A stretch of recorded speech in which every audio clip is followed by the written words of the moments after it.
2002 voter তালিকায় BJP বিধায়কের নাম, কিন্তু সেই তালিকায় তার মা বাবার নামই নেই। অভিযোগ অল ইন্ডিয়া মতুয়া সংঘের। তাদের দাবি বনগাঁ উত্তরের বিজেপি বিধায়কের পরিবার অবৈধভাবে ভারতে ঢুকেছে, তাই অশোক কীর্তনিয়ার বিধায়ক পদ খারিজ করা হোক। আর এই দাবি অবশ্য উড়িয়ে দিয়েছেন বিজেপি বিধায়ক। অশোক কীর্তনিয়া বনগাঁ উত্তরের বিজেপি বিধায়ক।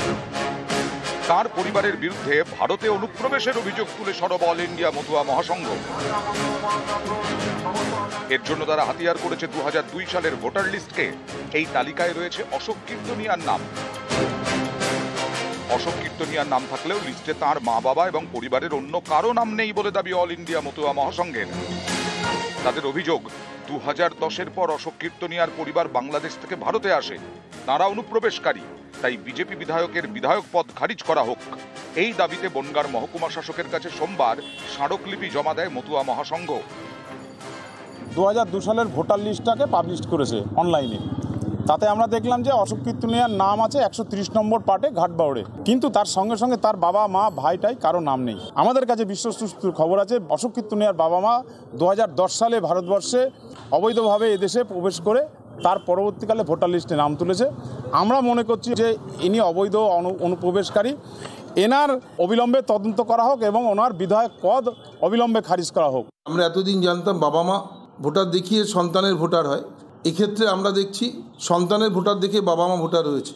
এই উত্তরটা তো বিজেপিকে দিতে হবে, অশোক কীর্তনিয়াকে দিতে হবে, যে এর থেকে অত্যন্ত প্রমাণ যে অশোক কীর্তনিয়া অবৈধ অসৎ পথ অবলম্বন করে ভোটার হয়েছে এবং সেই একই পথ অবলম্বন করে তারা তার বাবা মাকেও ভোটার হয়েছে। এরা অনুপ্রবেশকারী, নিশ্চিতভাবে এরা ভারতীয় নন। বিজেপি বিধায়কের বিরুদ্ধে সুর চড়িয়েছে মতুয়া মহাসংঘ। পাল্টা জবাব দিয়েছেন অশোক কীর্তনিয়াও। তিনি সামনে এনেছেন নথি। তার দাবি, এটা 1950 সালের সরকারি নথি। ওই বছরেই বাংলাদেশ থেকে ভারতে আসেন তার বাবা গিরিশ কীর্তনিয়া।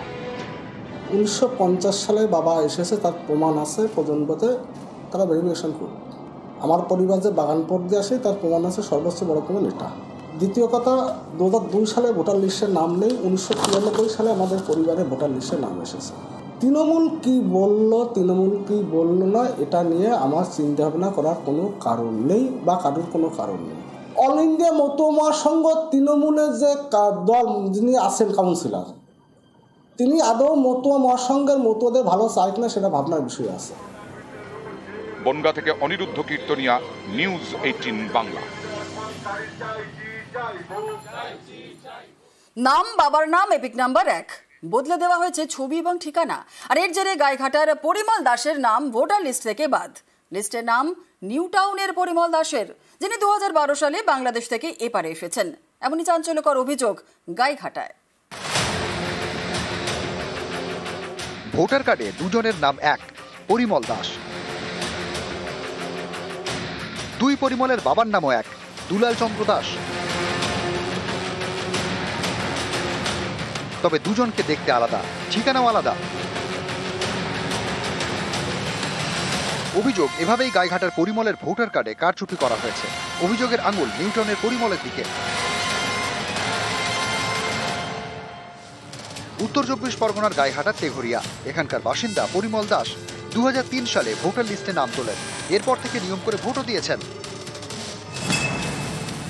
বিপত্তি বাধে 2019 সালে, তখন লোকসভা ভোট। বুথে গিয়ে জানতে পারেন লিস্ট থেকে তার নাম বাদ গিয়েছে। পরিমলের দাবি, এপিক নম্বর দিয়ে নির্বাচন কমিশনের ওয়েবসাইটে সার্চ করেন, দেখেন একই এপিক নম্বর ব্যবহার করছে নিউটাউনের বাসিন্দা, তার নামও পরিমল দাস। এরপরেই ভোটার তালিকায় কারচুপির অভিযোগ তুলে গাইঘাটার বিডিওর দ্বারস্থ হন পরিমল। আমার অভিযোগ, আমি এখান থেকে 10 বছর আগে থেকে ভোট দিতে পারছি না। আমার ভোটটা কেটে অন্য জায়গায় নিয়ে যাওয়া হয়েছে। আমি প্রথম অবস্থায় বুঝতে পারিনি যে আমার ভোটটা কেটে গেল কেন। পরে আমি কম্পিউটারে নেট থেকে বার করে দেখি অন্য এক ব্যক্তি আমার নাম সবকিছু সম্পূর্ণ ডুপ্লিকেট করেছে। ডুপ্লিকেট করে সবকিছু ঠিকানা ছবি টবি সবকিছু ডুপ্লিকেট করে কলকাতা রাজারহাট নিউটাউন ঠিকানা করে নিয়েছে। অভিযোগ, গাইঘাটার পরিমলের ভোটার কার্ডে কারচুপি করে ভোটার লিস্টে নাম তুলেছেন নিউটাউনের পরিমল। নিউটাউনের হাতিয়ারায় একসময় বাড়ি ভাড়া নিয়ে থাকতেন পরিমল দাস। প্রতিবেশীদের দাবি, 2012 সালে তিনি বাংলাদেশ থেকে আসেন, তারপর ভোটার কার্ড তৈরি করেন। উনি বাংলাদেশ থেকে এসেছেন। ভোটার আইডি কার্ডে হ্যাঁ, উদাহরণ এসেছে, কেউ ভোটার করেছে। এই বিষয়ে একটা অভিযোগ আজকে জমা পড়েছে এবং সেটা উনি যে ওনার অভিযোগের ভিত্তিতে আমরা তদন্ত করে দেখব এবং রাজারহাটের যে ইআরও আছেন সংশ্লিষ্ট যে ইআরও ওনাকে জানানো হবে। সেটা আমাদের ওটা রেকটিফিকেশন করে দেওয়া হবে, ওনার ভোটার কার্ড আবার এখানে ট্রান্সফার করিয়ে আনতে হবে, ওনাকে সেটা সেভাবে আমরা গাইড করে দেবো। যে বিরোধী থাকতে গেলে, বিরোধী জায়গায় থাকতে গেলে যারা ক্ষমতায় আছে তাদেরকে কালিমা লিপ্ত করতে হবে। ভোট বা ভোটার কেন্দ্রীয় সরকারের সংস্থা আমি মনে করি, এটা সম্পূর্ণ সেখান থেকে পুরো জিনিসটাকে দেখা হয়। যদি এমন কোনো কিছু কেউ করে থাকে সম্পূর্ণ অপরাধ, আইনের পথে চলবে। এই ধরনের অভিযোগ যদি করে থাকে তাহলে নিশ্চয়ই কেন্দ্রীয় সমস্ত এজেন্সি হয়তো ঘুমোচ্ছে। পশ্চিমবঙ্গে প্রায় 1 কোটির উপরে ভুয়া ভোটার আছে এবং বিভিন্ন সময়ে প্রশাসনের যে প্রভাব খাটিয়ে তারা জাল নাম, উল্টোপাল্টা নাম, ডেড ভোটার থেকে শুরু করে যারা অন্য জায়গায় ভোটার আছে সেই ভোটারগুলোকে রেখে দিয়ে পশ্চিমবঙ্গে জেতার যে কৌশল সেটা এই 14 বছরে পারদর্শী হয়ে গেছে। এটা টিপ অফ দ্য আইসবার্গ, একটা পাহাড়ের চূড়া, এর নিচে পুরো পাহাড়টা বাকি। গাইঘাটা থেকে অনিরুদ্ধ কীর্তনিয়া ও নিউটাউন থেকে অনুপ চক্রবর্তী, নিউজ 18 বাংলা।